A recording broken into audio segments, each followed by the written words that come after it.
मतदान केंद्रावर कमीत कमी 2 व जास्तीत जास्त 4 EVM म्हणजेच इलेक्ट्रॉनिक वोटिंग मशीन असतील.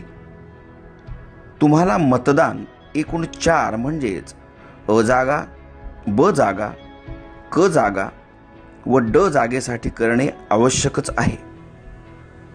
उमेदवारांच्या संख्येनुसार या 4ही जागांची आखणी EVM मशीनवर होईल. कदाचित या 4ही जागा 2 EVM मशीनवर आखल्या जाऊ शकतात.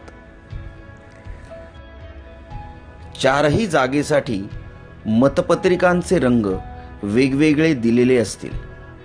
अ जागेसाठी पांढरा रंग, ब जागेसाठी फिका गुलाबी रंग, क जागेसाठी फिका पिवळा रंग व ड जागेसाठी फिका निळा रंग असेल. प्रत्येक मशीनवर उमेदवाराचे नाव व त्याचे निवडणूक चिन्ह असेल. अ जागेखालील योग्य उमेदवारासमोरील बटन दाबा, लाल लाईट लागेल.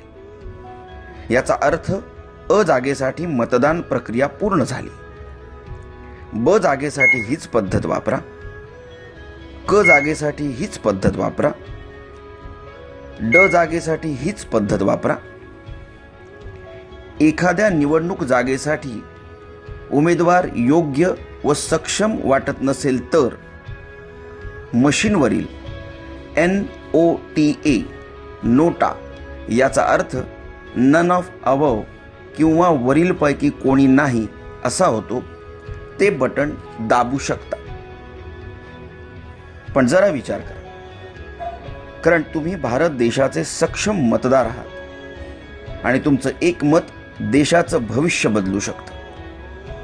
तेव्हा योग्य उमेदवार निवडायचा प्रयत्न करा. ड जागेसाठी मतदान केल्यावर बजर वाजेल. याचा अर्थ तुमची 4ही जागांसाठीची मतदान प्रक्रिया पूर्ण झाली.